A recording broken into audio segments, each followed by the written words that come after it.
pleasure to be here in Edgware. My dad was brought up in Edgware, and my grandparents were in Edgware when I was a kid, before they went off to live in Netanya, so it's a pleasure.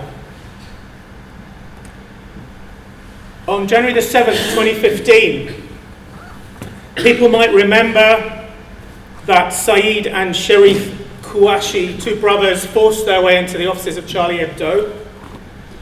They killed 12 people there, and they injured 11 others. And 6 days later, Charlie Hebdo produced the current issue with a cartoon on the front page saying, 100 lashes if you don't die laughing. One of the people murdered was Elsa Kayat. Can you see the screen all right? In the month before she died, Elsa Kayat received a pair of identical phone calls. You dirty Jew, stop working for Charlie Hebdo. If you don't, we will kill you. Concerned, this eminent Parisian psychiatrist and psychoanalyst who contributed a fortnightly column to the magazine discussed these messages with her family. We decided they were only verbal garbage, said her younger brother Frederick. We didn't think it could actually happen. On the morning of Wednesday the 7th of January, however, Elsa Kayat was the only woman singled out to be murdered in the attack in the offices of Charlie Hebdo. Quote, "It seems she was selected to be executed because she was Jewish," said her cousin, Sophie Bramley, a film producer and author. Quote, "They had a list of who they wanted to shoot, and they said they weren't killing the women, but she was the only woman who wasn't spared, and other women were explicitly spared." Exactly 3 years ago today, 4 Jews were murdered in an anti-Semitic attack which was linked to the attack on Charlie Hebdo on January the 9th, 2015 in Hyper Caché in a kosher supermarket. In an interview in the shop, Ahmedi Koulibaly, who was connected to the two brothers, stated that he targeted the Jews at the kosher grocery to defend Muslims, notably Palestinians. Koulibaly's dialogue with his hostages was recorded and transcribed by RTL. Koulibaly says his action was revenge for the Syrian government action and against the Western coalition actions in Mali, Iraq and Afghanistan. So think about it. Who is the appropriate target for revenge for Western government actions, French, American, British, in Afghanistan and in Mali? Who is the appropriate target for Israel? The appropriate target was specifically, well, firstly, people who took the piss out of everything, satirical magazine, and secondly, specifically Jews. Yonan Cohen, age 28, and Yoav Hatab, age 21, were murdered by Koulibaly while seeking to overcome him and free the other hostages in the store. Francois Michel Sada and Philippe Braham were shot trying to resist also. And people will also remember that there was a Muslim worker in the shop who saved a whole number of people, and that heroism was recognized by the French government and the French state following the events. People might also remember that President Obama said a kind of strange thing. And it was quite a defensive thing that he said. He was defending American interest in this atrocity. He was defending why Americans should care. And what he says, it's entirely legitimate for the American people to be concerned when you've got a bunch of violent, vicious zealots who behead people or randomly shoot a bunch of folk in a deli in Paris. Now, I suspect we all kind of know what he meant. And I don't want to hold up Obama as a kind of really bad example of anything. I don't think he is. But I think it's a really interesting passage, a really interesting thing for him to say, because I think we can stand back and try to work out what he was saying and why. Why did he talk about this shooting of Jews in particular as a random incident. And it seems to me that President Obama was, in some sense, trying to make a universal issue out of this particular issue. He didn't want it to be about Israel or about Jews or about Israel and Palestine. He wanted to universalize it. And the way he felt comfortable doing that off the cuff in a press conference was by really missing out the issue of anti-Semitism. It's always an issue when we teach about anti-Semitism, when we teach about Holocaust, because the Holocaust is two things. We teach the Holocaust as a lesson about racism and what can happen, what the kind of outcome of the absolute logic of racism is. But we're often reluctant to teach the Holocaust as something specific to Jewish history and something specific about what happened to the Jews and something connected to this particular thing called anti-Semitism, and then connected to Jewish history, and then connected also later to the establishment and the thriving of the State of Israel. Some people attempted to universalize and some people attempted to particularize, but really it's both. And I think here Obama was tempted to universalize and to make it about everybody, and there was just a feeling that if he made it about anti-Semitism, then it would put people off, it would make them feel not quite right, and that feeling of what feels right and what feels wrong for democratic, liberal people in our society, I think is very interesting. People remember Nicholas Anelka. I do, I'm an Arsenal fan. I'm sure you are all as well. And I remember Nicholas Anelka as a very young player when he first came to Arsenal. He was very hot. This was at the end of his career. Do people remember what he did? There's the picture of him doing a really strange thing. And this connects with the French theme in remembering 3 years ago today, I think. What's he doing? Can you see the picture? What is he doing? He has a straight arm, like he wants to do a kind of Hitler salute. But his right arm, the sensible arm, is stopping it from going up. This arm is stopping him from doing what it kind of wants to do. Do you get the gesture? It's a really odd gesture, but I think it's a really important gesture to understand something about contemporary anti-Semitism. And the idea is that there's some kind of power, there's some kind of censorship stopping us from doing what we might want to do, stopping us from saying or doing things which might be deemed by the Jews to be anti-Semitic. It's a really weird gesture.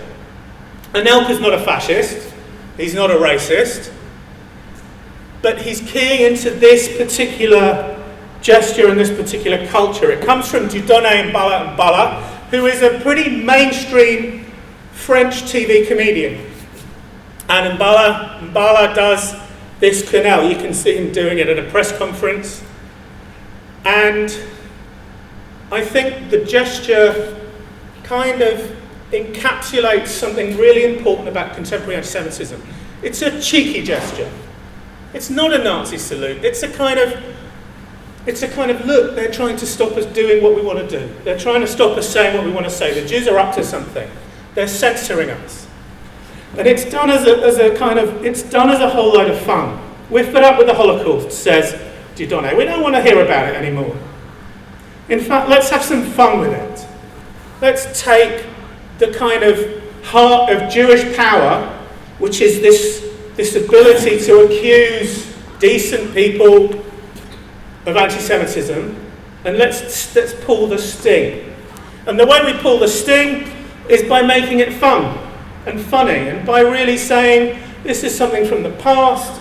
It's a little tiny bit like John Cleese, who said that Basil Fawlty was ridiculous for always going on and on about the war, and Dieudonné says you're ridiculous for always going on about the Holocaust, and he has this term called Shoah Anana. Shoah Anana. The Shoah is the Shoah, and ananas is a pineapple.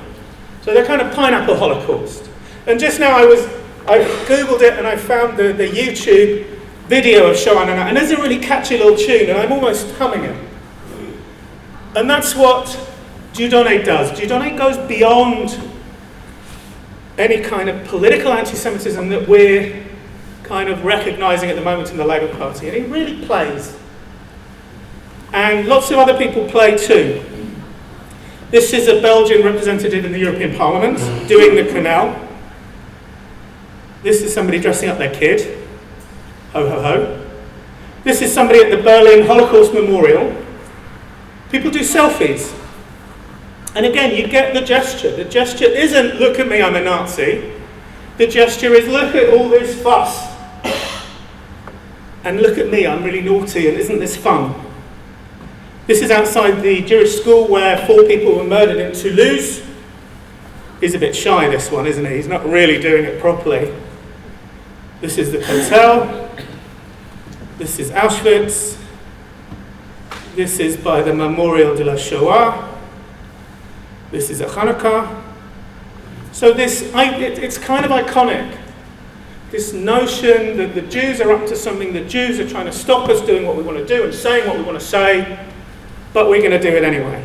Shoah Bakery, do you get the joke? Ho, ho, ho. And Frank. This is Jean-Marie Le Pen.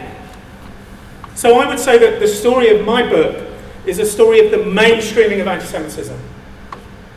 It's a story, in a sense, my own biography begins in the 80s when I was on, as was also already mentioned, I was in a little part of the British left and the student movement, and we were fighting the people who were trying to ban Jewish societies, trying to ban UJS on the basis that it was Zionist and therefore racist.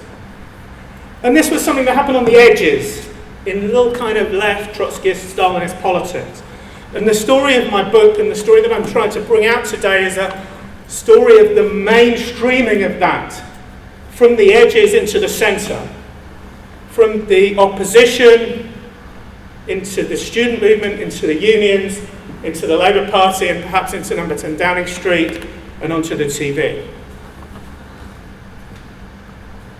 On January the 11th, 2015, 2 days after Amédi Coulibaly had murdered 4 people at the kosher supermarket Hypercacher in Paris, Dieudonné wrote on Facebook, "You know that tonight, as far as I'm concerned, I feel like Charlie Coulibaly."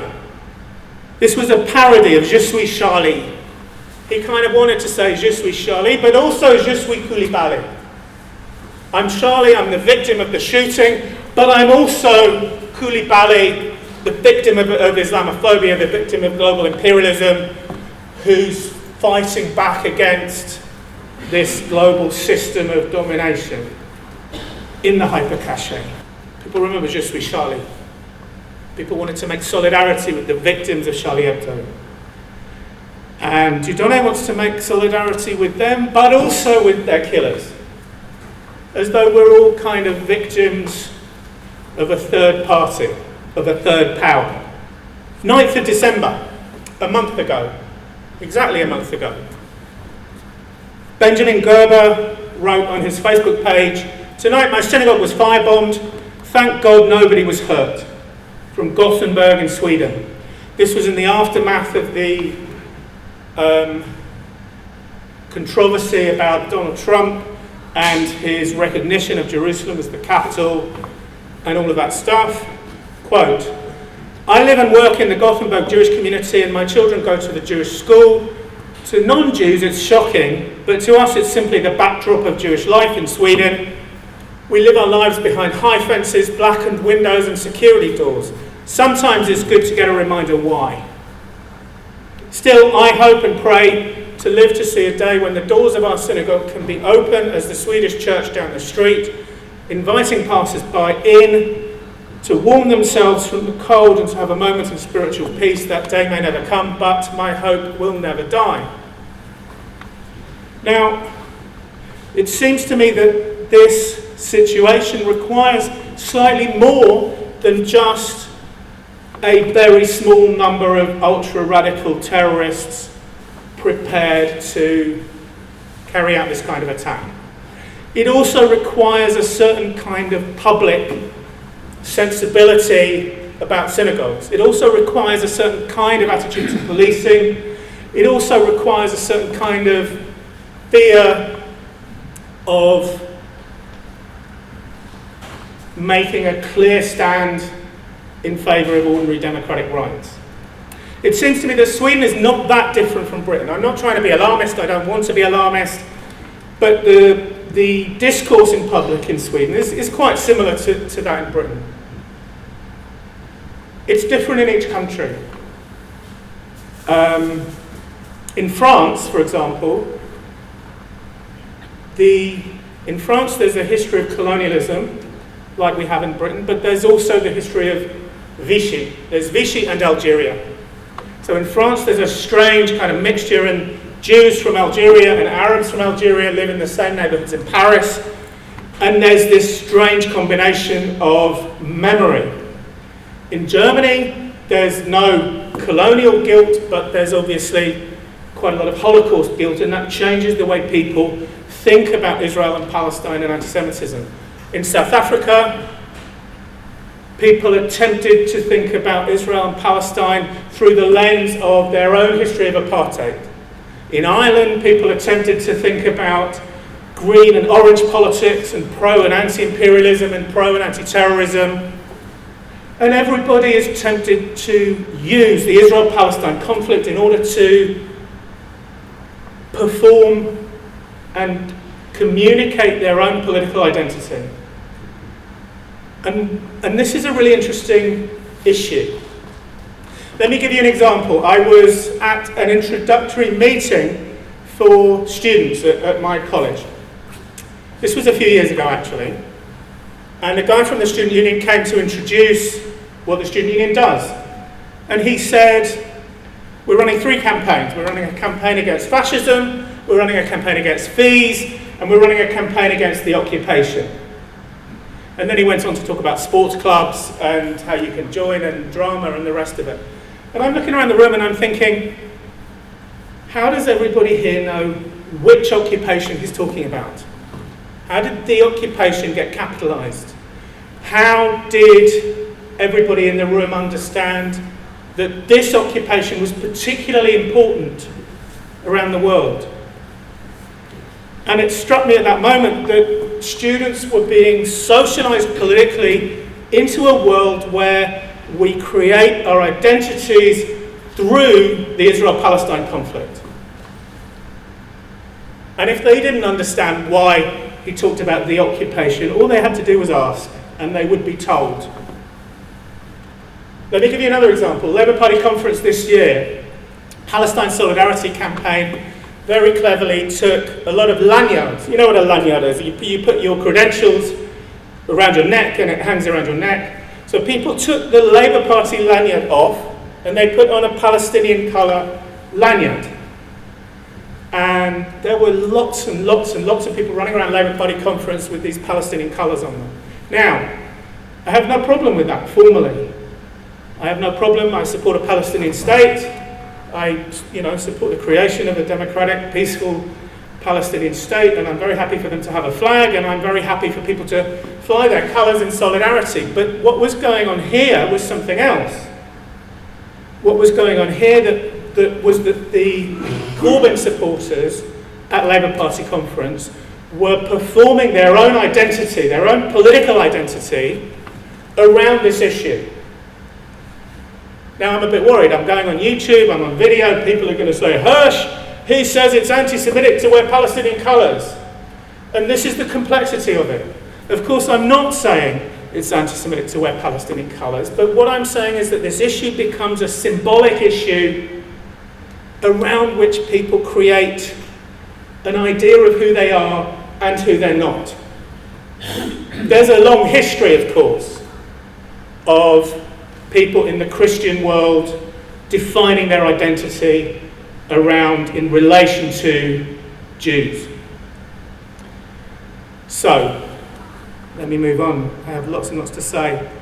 Also in December, there was a demonstration in London at which a call in Arabic for the killing of the Jews and the coming killing of the Jews was repeated and repeated and repeated all evening long. And it was organised by the Palestine Solidarity Campaign, by the mainstream campaign that is financed by the unions for Palestine, mainly for a boycott of Israel, actually. Now, the people singing that weren't really PSC people, but they were there, and they created a backdrop. You can see also in the picture, you can just about see some swastikas too. That's odd, in London in December 2017. And if you look very closely, the image here, it says, "Stop swastikas." It's against swastikas, meaning it's against Israel. So there's this language that people kind of understand. And again, there's this kind of cheekiness to it. Look what we're going to do. A bit like the Quenelle. We're really radical, and we're prepared now to stand up against power and censorship and Zionism and to say what needs to be said. We're getting braver. This is a truly brave woman. This picture has become iconic in the last few days from Iran, from the uprisings in Iran after, goodness me, how many, 20, 30, 40 nearly years of the Iranian Revolution. There's a big uprising. So you would expect radical and revolutionary people in Britain to support it. Would you not? This is the leader of the Labour Party, working not for the uprising against the Iranian regime, but working for the Iranian regime. This from a few years ago, before he became leader of the Labour Party. He was a paid propagandist for the Iranian state propaganda machine. You'd think that on its own would be enough to disqualify him from being leader of the Labour Party. That would be very simple, wouldn't you? But we live in times when it isn't. The other guy, by the way, is George Galloway. Corbyn was standing in for George when George was on one of his holes. So this story of mainstreaming, this story that comes from the really weird Stalinist and Islamist and Trotskyist movements, has suddenly moved right into the mainstream of British political culture. By that I don't mean to say that Britain is anti-Semitic or that it has kind of become completely normal. It's still contested, it's fought over. But there's a sensibility which says anyone who has a go at Jeremy, like I'm doing, like putting pictures up of him supporting the Iranian regime, which is an anti-Semitic regime, anyone who does that is up to something. Anyone who does, we know that Jeremy's a lovely guy. I had a meeting with a Hasidic rabbi a year or two ago, and I said, there's an issue with Jeremy Corbyn, and he said to me, but Jeremy is a mensch. When we have a problem with housing benefit, when we have a problem with whatever housing in the local authority, Jeremy's there for us in Islington, in Hackney. And I said, indeed, Jeremy's a mensch, and what we're talking about here is the anti-Semitism of the mensches, of the good people. I wanted to call my book The Anti-Semitism of the Good People, but my wife wisely wouldn't let me. She said, people won't understand. This is Dieudonné. You remember Dieudonné, the Quenelle guy with President Ahmadinejad of Iran. So Dieudonné seems like a really kind of out there guy. He seems like a kind of open anti-Semite, doing singing and dancing about the Holocaust as a pineapple. But look, he's not quite so out there as we would kind of think, is he? Famously, Jeremy Corbyn referred to people in Hamas and Hezbollah as his friends. Do you remember? And he was challenged with this actually in Parliament, PMQs, and on Channel 4. And he kind of squirms out of it, and he has a kind of plausible response. He says, look, I'm for peace. I'm for peace between Hamas and between the Palestinians and Israel, and I'm for talks. And I think there should be talks. And I had these guys in a room, and I was being polite and diplomatic. I can hardly call them scumbags. I call them friends, and that's how we began a dialogue. And that sounds kind of reasonable, until you read what he said in the second half of this same speech. He's talking about Hamas and Hezbollah. He says, The idea that an organisation that is dedicated toward the good of the Palestinian people and bringing about long-term peace and social justice and political justice in the whole region, that's how he describes Hamas and Hezbollah. So forget the friends, I'm quite happy for him to be polite to people in the room, but this is about political support. If I said that I believe the KKK was dedicated to the good of the American South, you wouldn't have much difficulty in understanding what my politics were, would you? Yet this analogous statement seems really difficult for people who don't want to understand. Why am I talking about Jeremy Corbyn? What do I have against Jeremy Corbyn? Actually, Jeremy Corbyn is not the problem. Jeremy Corbyn is a kind of symptom of the problem. For 40, 50 years, Jeremy Corbyn did not come within a sniff of close to even the shadow cabinet or the cabinet or the Labour leadership, because people said, he's an extremist. Something has happened in the last year or two which has allowed him to come to the fore and which has prevented people who point out what's wrong with him from being heard. So if you say there's a problem with Jeremy Corbyn, you immediately bring suspicion onto yourself. Why is this guy talking so badly about Jeremy? Jeremy's nice, he's for the poor, he's for the NHS, he's for housing, he's for the left behinds, he's for all the people who weren't helped by the Labour government. Why are you being horrible to Jeremy? Jeremy Corbyn jumped to the defence of Raad Salah, a man who in Israel indulges in blood libel in order to discredit and to delegitimise Israel. I must be exaggerating, no? Let's look at the quote. Raad Salah, we have never allowed ourselves to knead the dough for the bread that breaks the fast in the holy month of Ramadan with children's blood, he said. Whoever wants a more thorough explanation, let him ask what used to happen to some children in Europe whose blood was mixed in with the dough of the holy bread. Well, this is just criticism of Israel, isn't it? Corbyn said Salah is far from a dangerous man, and he promised that when Salah had finished being chased around by the CST through the courts, he would invite him to have tea on the terrace of the House of Commons with him.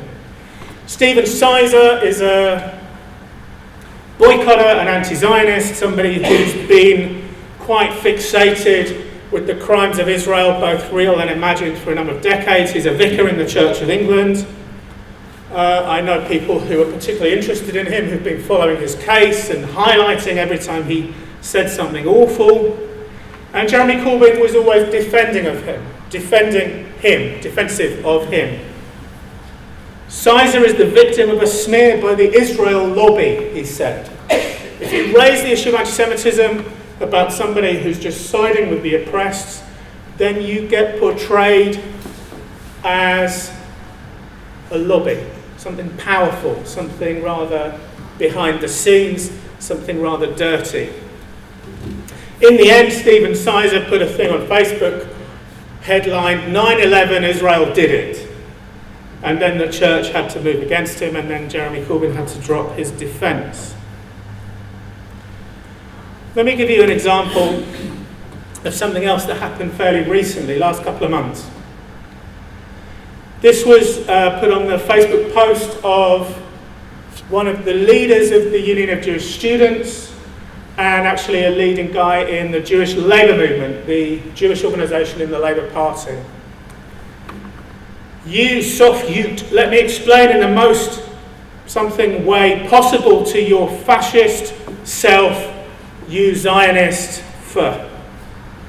The land did not belong to the Jews. It was unlawfully gifted by the British government via the fascist Balfour Declaration, which expelled all Muslims and Christians from the area to create Israel. Until now, Muslims, Christians and Jews who speak against Zionism get killed, jailed, or tortured and get labelled anti-Semitic. But in real life, Zionism is anti-Semitic. So never come against us again, or else it won't be words hitting you. It'll be my fists connecting with your head top. Peace out, dickhead. Or as I know who you are, Liron, fake Ute slave to the Jewish labour movement, also known as the Zionist lobby.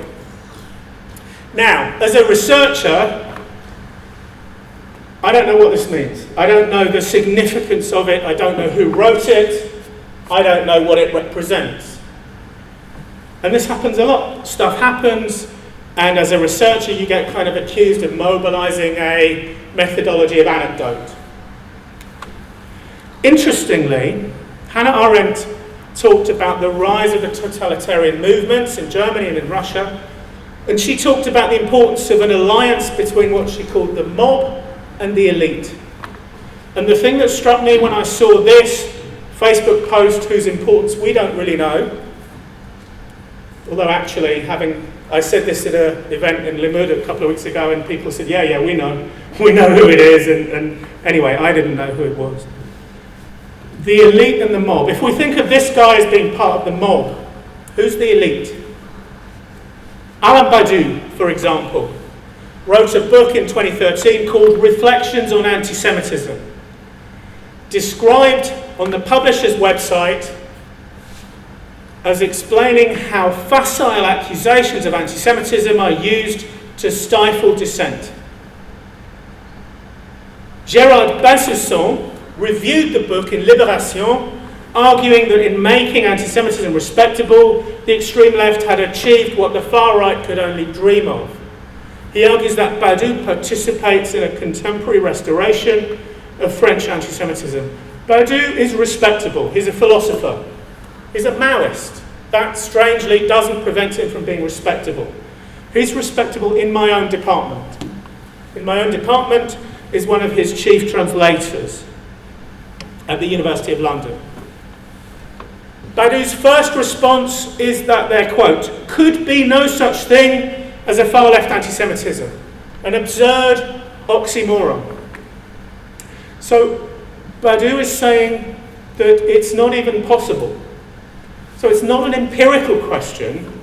We don't look at the left, look at the world and see if there's anti-Semitism or if there isn't anti-Semitism, but we look at the words.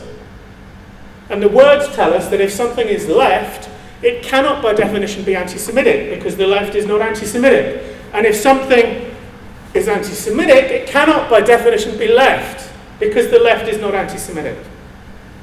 So a kind of, apart from anything else, he's teaching a profound ignorance of our own left tradition. There have always been people on the left tempted by conspiracy theory and tempted by anti-Semitism. The left looks at the world and it says there's lots of things wrong with the world. There's these power structures which seem to give power to the rich people, the banks, the white people, the men. It looks like a conspiracy. And there have always been people tempted by actual conspiracy theory. And when you have conspiracy theory, it's always this close from anti-Semitic conspiracy theory. So Badiou teaches young people that not only was there no argument, between Bakunin and Bruno Bauer and Karl Marx and the Auguste Bebel, who talked about the socialism of fools in the 19th century. This didn't happen because anti-Semitism on the left is not possible. I'll simply give Professor Bensoussan, he said, a smack in the face if ever I come across him. This is a respectable philosophy professor from one of the big institutions in Paris, which will be richly deserved reward for his muck-spreading rhetoric. Is this familiar? Yes, this is familiar, because this is really precisely the same as whatever it was, be careful of your head top, dickhead, I'm going to punch you. So we have some anonymous guy threatening to punch Jewish activists, and we have a big respected philosopher threatening to punch his Jewish academic critics. And this threat to punch is very important because it's an exclusion from the community. Who do we talk to? Who do we discuss? Who do we have a dialogue with? Who do we present evidence to? Those are people within a community of reason. Who do we punch? Who do we accuse of speaking only in bad faith? Who do we accuse of being representatives of a foreign racist, Nazi, apartheid, Trumpist power?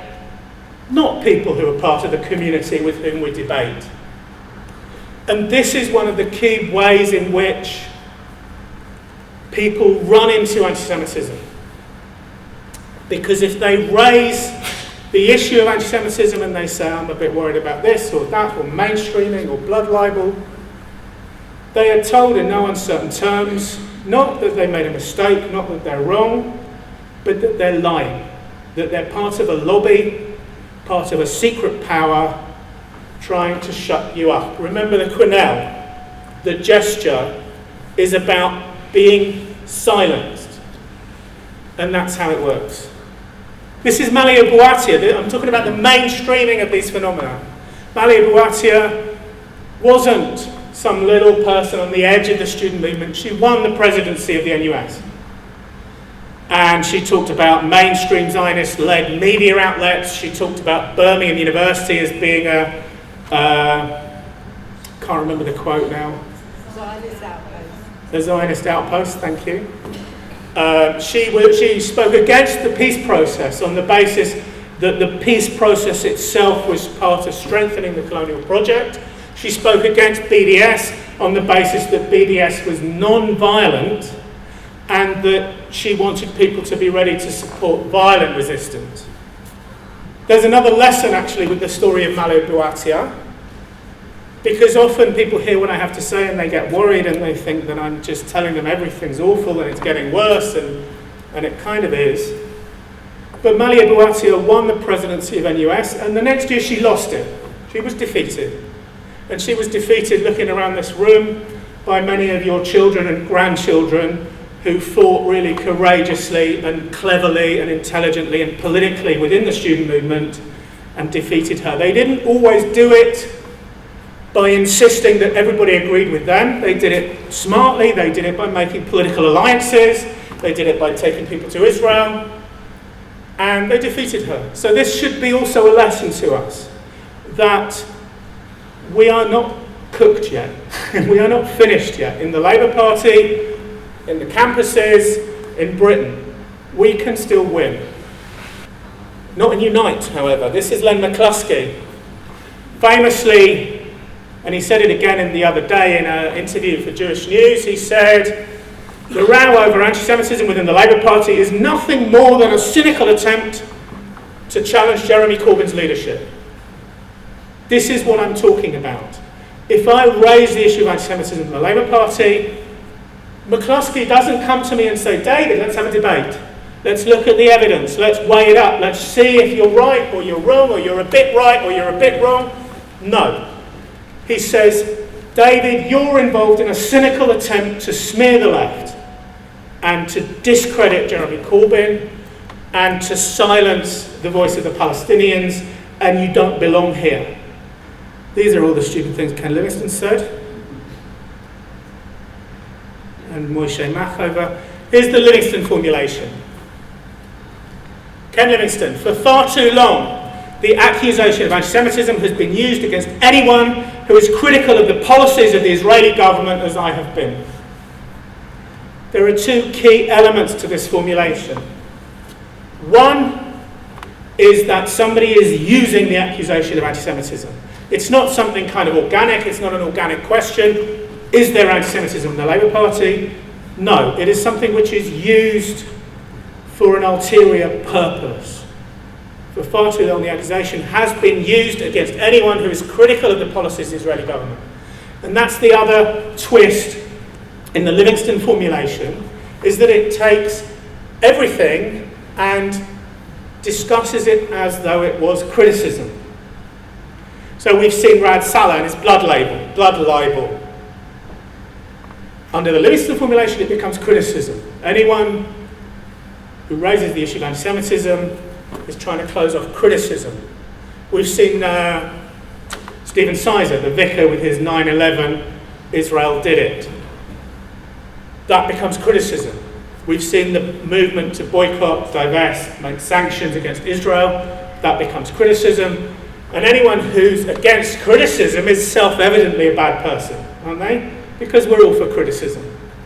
So again, think of the Quinnell, think of Nicholas Anelka, who I hope is kind of a bit of an innocent fool, like many footballers are. But the gesture, I'm being silenced by this arm, I'm having to self-censor, because I know what will happen.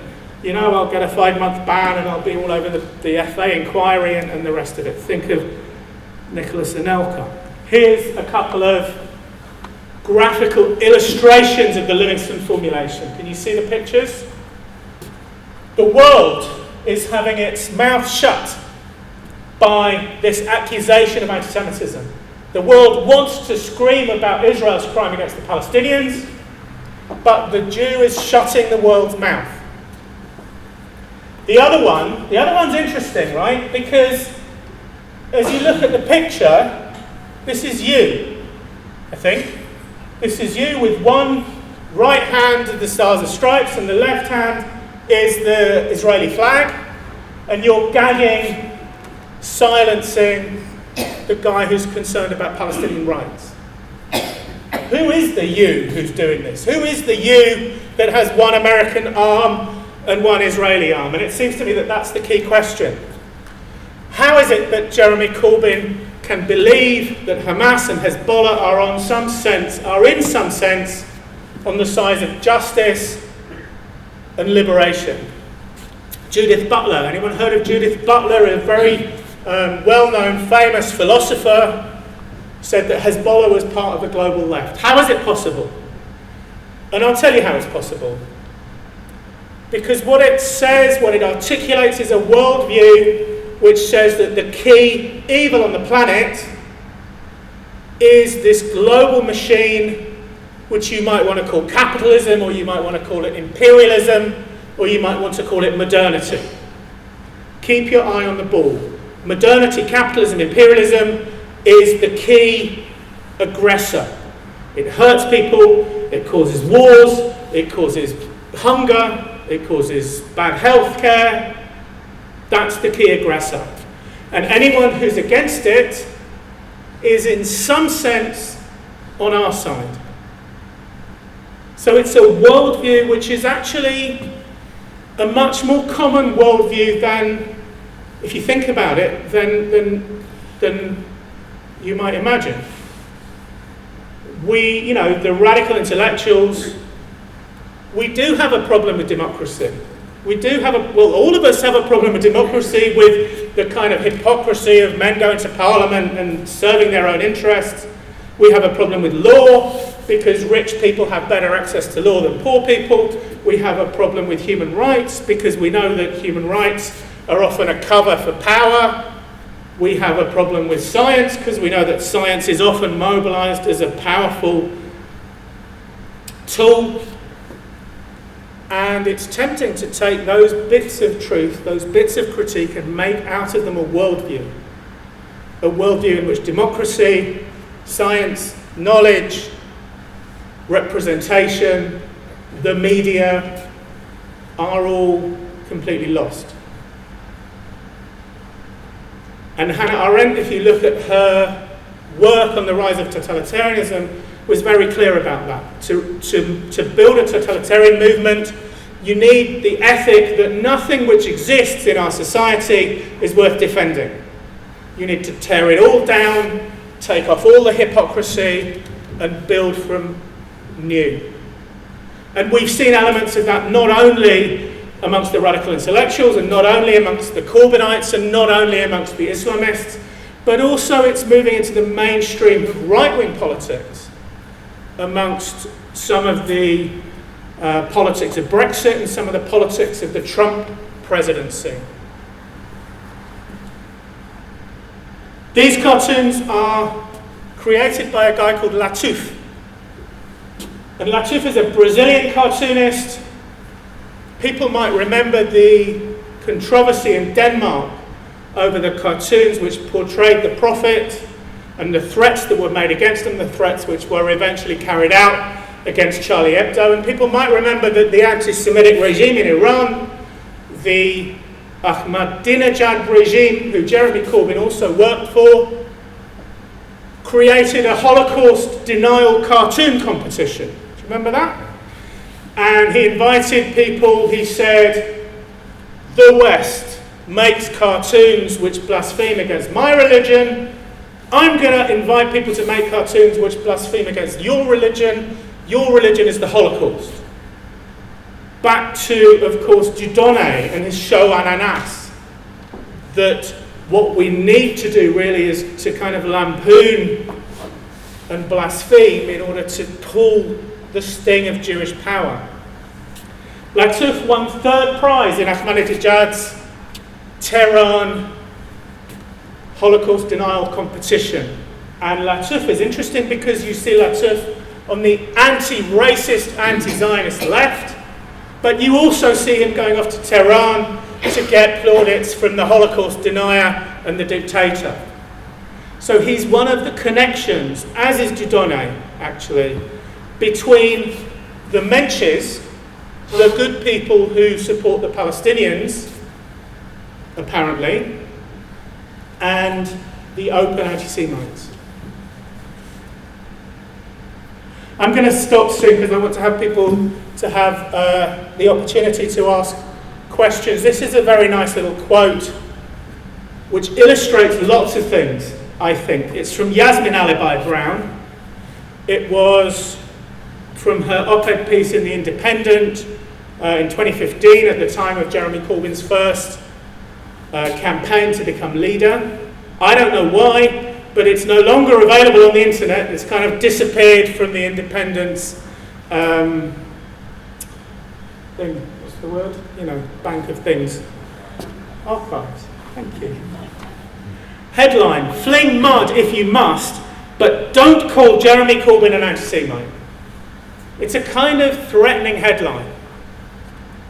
We haven't actually tonight or ever called Jeremy Corbyn an anti-Semite. We've said that he's been involved in anti-Semitic politics. He's been to Gaza 5 or 6 times. He's been hosted by Hamas, who he believes are dedicated to the good of the Palestinian people and to peace and justice in the region. We've said all that. We've said that he's taken money, £20,000, for doing George Galloway's propaganda slot on Press TV. We haven't actually called him an anti-Semite, and if people want to ask me why, I'll answer that question later. It is an accusation that is both absurd and menacing. Well, I'm not sure it is absurd. I think I've at least given you enough evidence today to think that it's not absurd. The accusation is menacing, or the anti-Semitism is menacing. The right, Blairites, and hard Zionists. Hard Zionists. Are there any hard Zionists here, or just Zionists here? The right, Blairites, and hard Zionists have formed the most unholy of alliances to slay the reputation of the next likely leader of the Labour Party. Slay the reputation. Anybody been watching Game of Thrones? What do we slay? Most depressing of all is the collusion between the powerful right and Zionists, right? We're going back to the story earlier on that if you're a Zionist, if you are accused of the crime of Zionism, then that is a way of putting you outside of the community of reasonable discussion. Here, it's done by saying that Zionism is in collusion between the powerful right and the Zionists. They seem determined to crush all alternatives to neoliberal economics and Western hegemony. Hang on. Zionists are determined to crush all alternatives to neoliberal economics and Western hegemony. Why? Why would Zionists, people who believe in some kind of collective national self-defense and freedom for Jewish people, why would they be interested in worrying about neoliberal economics in China or in Brazil or in Europe? Why? And I think you're beginning to see the answer to that. They seem determined to crush all alternatives to neoliberal economics and Western hegemony as the forces of darkness turn on Corbyn. Who are the forces of darkness? The hard Zionists, the powerful right, the people who are against all alternatives to neoliberal economics. The forces of darkness turn on Corbyn. Incidentally, the forces of darkness is a term also used by Stephen Sizer about the chief rabbi who opposed boycott, divestment and sanction. The forces of darkness turn on Corbyn. The leadership contest continues its descent into a passion play. Goodness me, what is a passion play?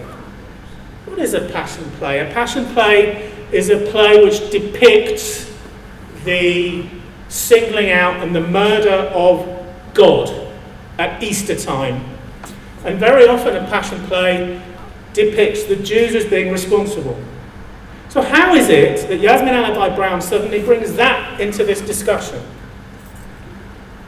Astonishing. So in her call, her threat, really, don't call Jeremy Corbyn an anti-Semite, she mobilises, I don't know how many, 3, 4, 5 anti-Semitic tropes in one paragraph. It's kind of beautiful. I'm going to end up by talking about one more thing. I want to say something about Jewish anti-Zionism. I think it's perfectly understandable that Jews have a particular interest in Israel. I do. I have a particular interest in Israel, and I think part of the reason for that is because I'm Jewish, because my own family history is tied up with moving around with anti-Semitism, with some people going to Israel, some people going to other places. I can understand why Jews are particularly interested in Israel. I can also understand why Jews care passionately and particularly that they want Israel to be good.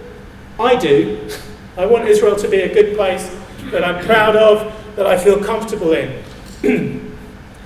Excuse me. Now, what sometimes happens is that Jews they find themselves kind of caught up in a worldview in which their own relationship to Israel becomes ever more important and more important and more important, and their own concern with Israel's crimes, both real and imagined, becomes more important.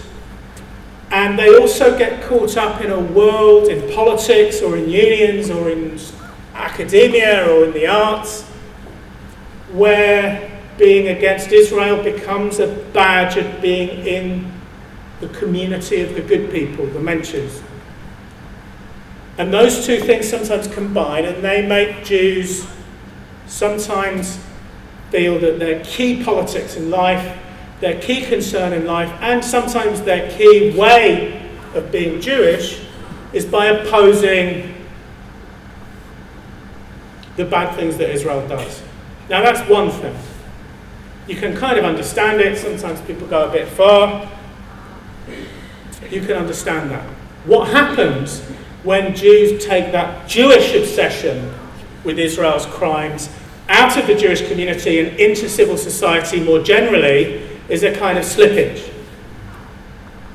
So they kind of say the main enemy is at home. The main enemy for Jews is Netanyahu and the Israeli government and Lieberman and all these country cousins who do stupid things and make us all look bad. The main enemy is at home. And they go out into the wider labour movement, into the churches, into civil society, and they say the main enemy is at home. And they find people really quite keen to answer, yeah, you know, you're right. The main enemy is in Israel. And the main enemy at home used to be a Bolshevik slogan which said we should all oppose our own power first, and then we should go and make solidarity with other people who are opposing their own governments. And what happens here quite often is that Jews oppose their own leaderships, and they kind of get all caught up in a world where Likud and the Israeli state and the Jewish Chronicle and the chief rabbi and the board of deputies are all kind of becoming one big powerful thing, and we oppose it, and they take that sensibility and that culture out into the unions, into the Labour Party, into a wider culture, and there it can be quite toxic in a way that they don't understand. I can say more about that too if people are interested. So I want to say thank you very much for listening to me for so long, and I'm very happy to talk to people, to answer questions, and of course to sell you my book for £15.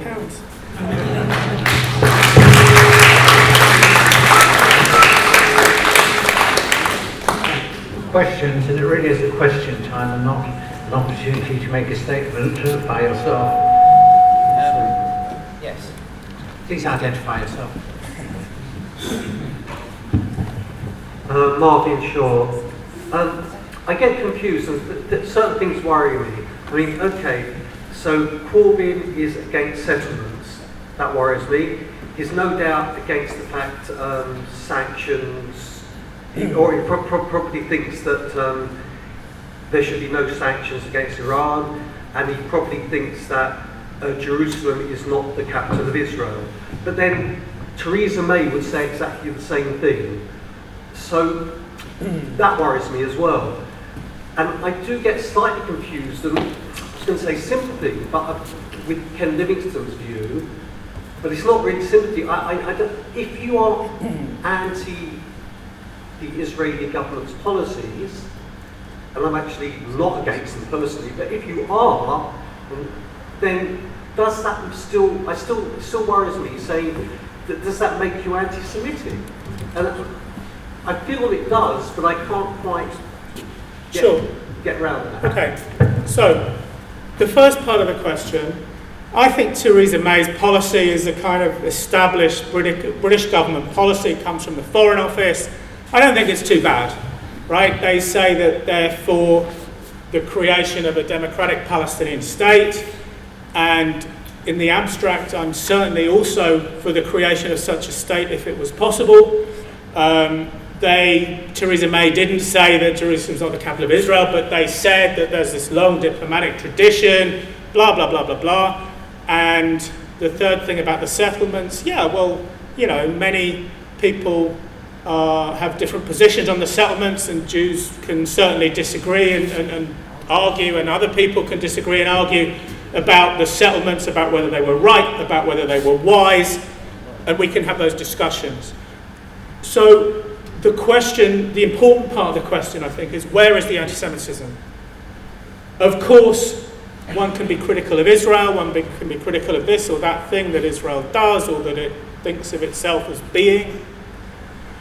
But to think of Israel as the key to the global campaign against neoliberal economics, to talk about people who oppose anti-Semitism as being authors of a passion play, to support Hamas and Hezbollah politically, and to say that these organisations are for peace and justice, to do what Ken Livingstone says and say that actually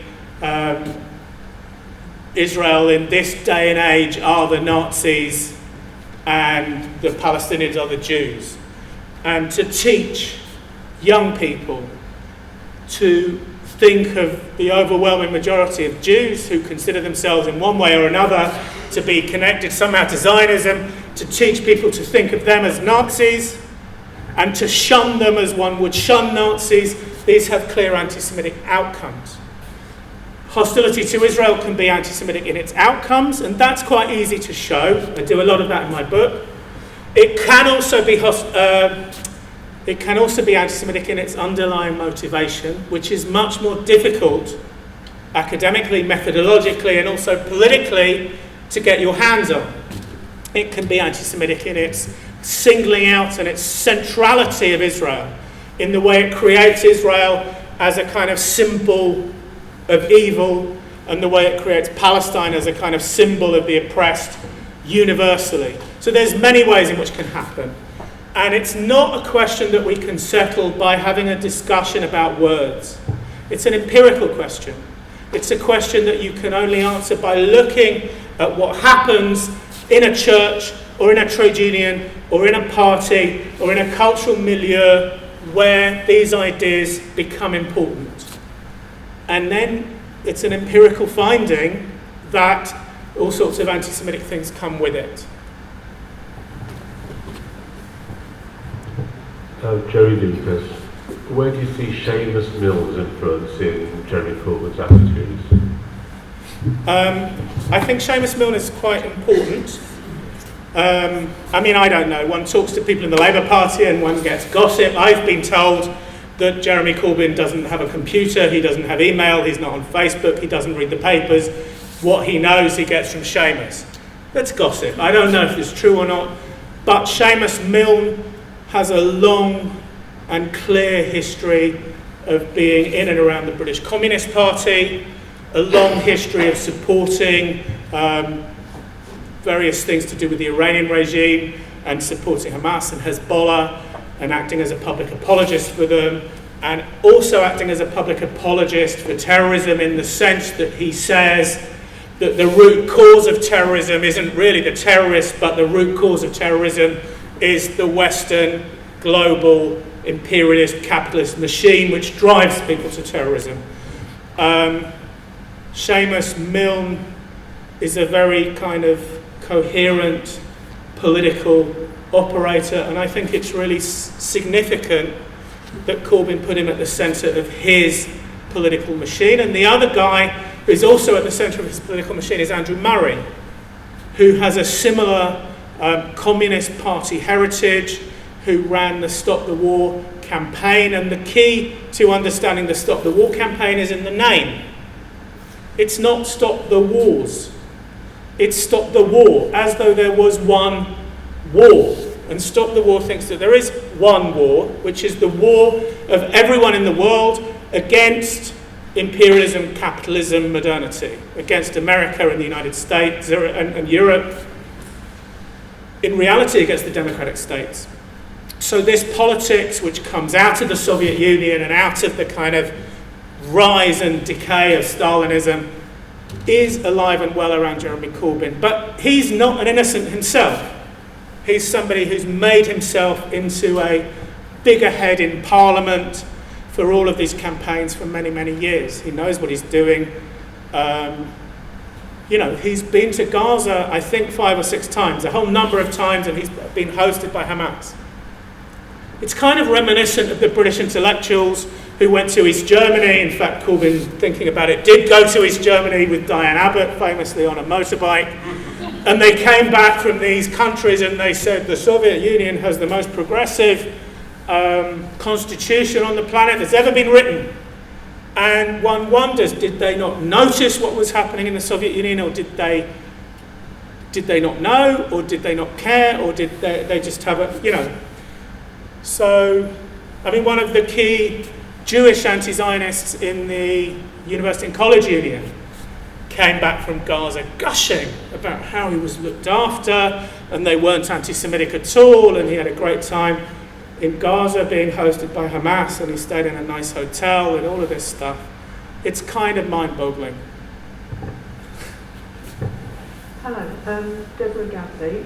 Excuse me if I haven't got my facts exactly straight, but I want to ask your opinion on the situation where I think it was Priti Patel, as development involved in international development, was recalled from Israel when it was found that she was meeting with members of the Israeli government, supposedly I got my name wrong, meeting with Israeli government ministers, was supposedly in secret. Do you believe it was secret, her meetings? And what do you think if she would have been in the same position in some other country of the world, meeting with ministers of that country in her role as in international development? Yeah, look, and how does that? I don't know about the details either, but there's 2 things I want to say about that. One is that it's true that Israel has been treating a lot of people from the Syrian war in, I think, in one particular hospital in the north of Israel. Thank you. Yeah. Oh, is it 5 hospitals? I've spoken to Terry Glavin, who's a fantastic and courageous Canadian journalist who's been there, who's been in the north of Israel, been talking to people, and I believe he's been in the south of Syria too. And Israel, for really, reasons of its own, has been treating a lot of people, and a lot of people who are not friendly to Israel and who are not friendly politically to them. So I think that they have really developed a really good way of getting some aid to the nightmare that is the Syrian war. And I think it's a good thing. People should understand that when Israel does something good, people are really suspicious. And they say, actually they're just pretending to be good, but really they're bad. And if you say, no, they're really good, they're really treating lots of people and putting resources in, and they say, well, that just shows how clever they are, doesn't it? And you say, well, there really is lesbian and gay rights in Tel Aviv, and Tel Aviv really does have a free, culture where people can be who they want to be. And again, you have this word pinkwashing, which says the Israelis are so clever that they not only pretend to be nice, but they're actually nice in order to cover their real big crimes. So again, I think that's one thing about the kind of way in which that stuff was thought of. I don't know the details. I mean, I don't know what you can get away with if you go behind the back of the Foreign Office, and I'm not a government minister and I don't know how that works. But it seems to me that government ministers go on holiday, they have friends, they talk to people around the world, and probably a lot of the people they talk to are in other people's governments, and it seems to me that probably usually there's not an issue. But the discourse around secret meetings with Israel plays into an old kind of conspiracy theory discourse, and that is quite important. So I suspect that had something to do with how people thought of it. But Jeremy Corbyn more than once has called for inquiries into how the British civil service and the British government is directed or influenced by the Zionist lobby, by the Israel lobby. And again, it keys into a whole notion of Jewish power and behind the scenes tentacles and all of this stuff. And it's a real problem in the way that he thinks. People might have remembered the Al Jazeera documentary that was written to kind of expose some of these links behind secret links in British politics. One of the things they did was to come and secretly talk to me. And some guy kind of pretended to be interested and pretended to be nice to me, and I bought him lunch, and he sat there, and then he had to go outside to have a cigarette. And it turned out later that they were taking people outside because they had a guy with a very long lens, and they were recording what people said, and they wanted me to say something stupid or something racist or something to show off about my links with Israel or whatever. Apparently I didn't do any of that because they didn't use the footage of me. But that idea that the Israelis are powerful and that that's how they get away with these terrible crimes is important, and it connects to older stories about Jews. Hi, I'm Darren Cutler. For a long time, I suggest years, I've increasingly paid less and less attention to mainstream media coverage for a whole variety of reasons, and therefore I get my information not only from the mainstream media, the little of it that I hear, listen to radio, of the mainstream and 10 o'clock news, but from alternative sources, internet and so forth.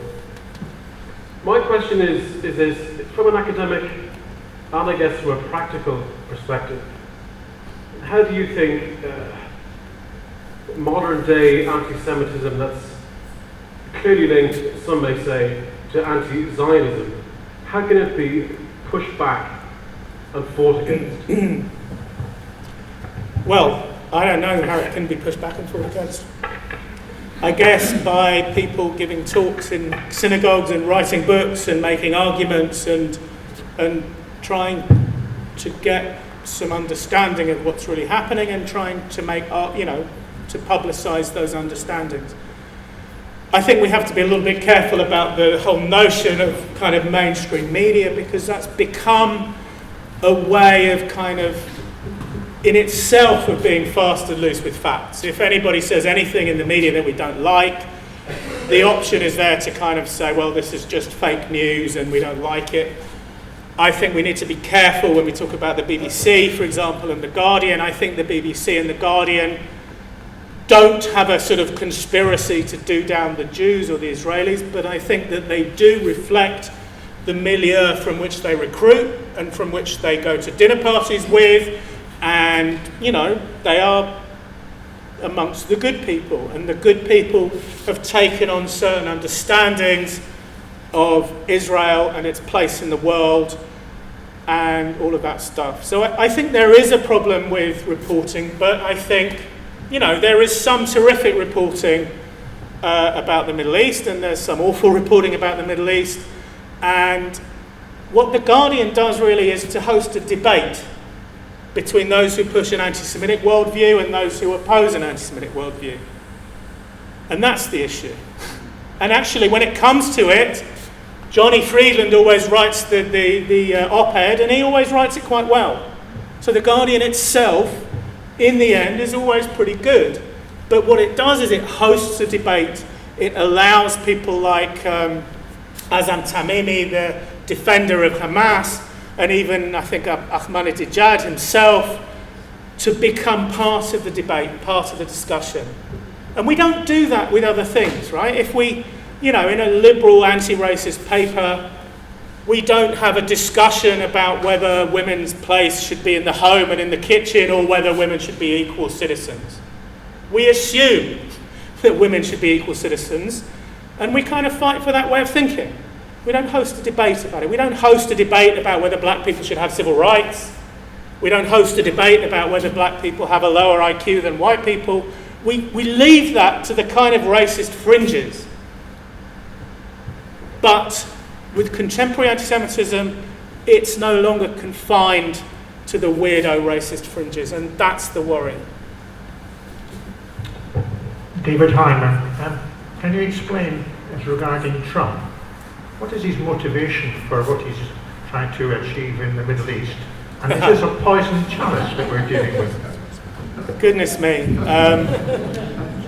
I don't know what Trump's motivation for anything is, and I don't know what he's trying to achieve in the Middle East. I'm worried about the kind of politics that Donald Trump represents and the kind of politics that he's brought into the mainstream. If you remember the final day campaign video, I believe it was written by Steve Bannon. It was a conspiracy theory video. It had scary music. It focused on George Soros and Yellen and a number of Jews. And it said, the people who run global finance are not on your side. They're putting you out of work. They're putting the car factories into rust. They're selling your jobs to China. And that whole politics of resentment, of tear it all down and start again, the politics of Muslims as terrorists and Mexicans as rapists, all of that bothers me. And actually, it seems to me that that is very much part of the kind of Corbynite problem rather than part of the solution. To come back to your specific question, I don't know. I mean, look, it can go a number of ways, can't it? I don't trust Donald Trump. It seems to me that if he does good things, it's probably by accident. But, I mean, it's noticeable right now, this minute, that Donald Trump is the guy tweeting support of the Iranian Democrats and the Iranian people who are fighting against the state and the Iranian women who are taking off their hijabs. And it's noticeable that neither Theresa May nor Jeremy Corbyn are doing that. And, people say, well, even a stopped clock is right twice a day. That could be true too. I don't have any faith in Trump. I think Trump's effect on bringing things into the mainstream political culture in America which shouldn't be there, racism and misogyny and sexual abuse and all of the things he brags about, are problematic. What he's trying to do in the Middle East, I don't know, and I'm very doubtful. I'd now like to call on Rabbi Jeffrey Schisler to propose the vote of thanks.